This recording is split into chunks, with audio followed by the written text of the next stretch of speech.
শ্ৰীমন্ত শংকৰ হৰি ভকতৰ জানা যেন কল্পতৰু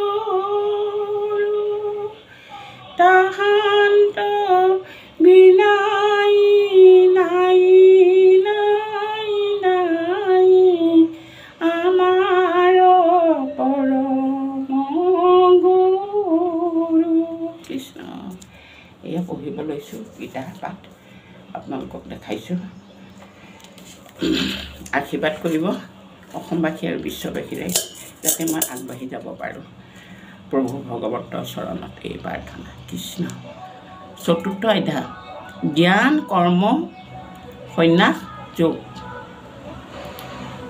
স্বধৰ্মত থাকি নৰে ফল নিৰন্তৰে কৰ্ম কৰে যাৰ যেন ভাবে কৰ্মতই উপজে জ্ঞান জ্ঞানে মুখ্য সাধিবেক তৃতীয়ত কহিলা মাধৱ।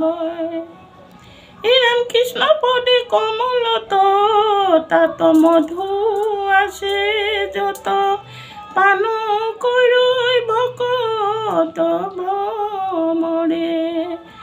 ৰাম মধুপান হোৱা মত এৰিলে কোৱান মত মুখ্যক যি কটাখন কৰে।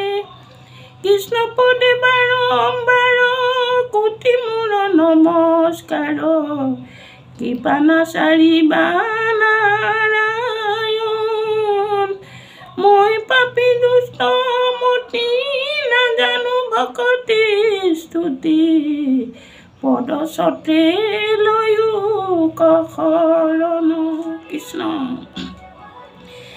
ৰাম কৃষ্ণে বোলে ধনঞ্জয় শুনা সৰ্ব কথা চয় পূৰ্বতে আছিলো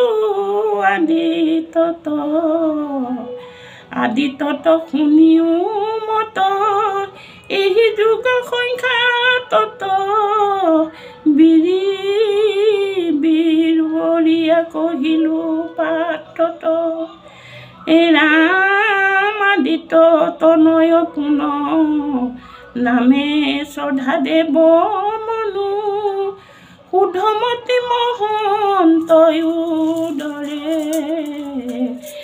ৰাম পাছে ৰাজ্য কৰি ভোগ পুতক দিলন্ত যুগ বৈষ্ণৱ খাকো নাম যাৰ।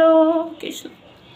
ৰাম তাৰ পুত্ৰ শুদ্ধমতি বিদেহ ৰাজ্যৰ প্ৰতি অনিমিবলে সাক্ষাৎ সৰ্বলোক হৰিপদ ধৰি মনে ৰাজ্য এৰি গলা বনে তেহে ৰাজ্য দিলন্ত পুত্ৰক। ৰাম পাছে মহাযোগী গণে পৰ্বতে অন্য এই মত কত কাল গৈলা কালি ভৈলাই উপগতি মনুষ্যৰ অল্পমতি কালে যুগ পুনৰ নষ্ট ভৈলা। ৰাম আৰু শুনা শৈব সাচি তোমাত কহোত যাচি ৰহস্যত যে অতি গৈপমত সিন্ধু মুনি নজানয় বিনা ভক্তি নপৰয় কিন্তু সখী তুমি প্ৰিয়তম। কৃষ্ণ। এই ৰাম যোনে বলন্ত স্বামী তোমাৰ বাক্যতই আমি সংশয় মিলিল বিপৰীত গৰু চাৰি বিলে বনে গোৱালিৰ পিয়াস্তনে জন্ম লোভিলা দৈব কি ৰামতি আইদ বৈৰম্বত পূৰ্বকালে আছিলন্ত কাল গৈলাই অযুক্ত নিযুত তাহাৰ কথাৰ তত্ত্ব জানিলো কেন মতে ইটো কথাই অতি অদ্ভুত। কৃষ্ণ লাইক শ্বেয়াৰ কৰিব।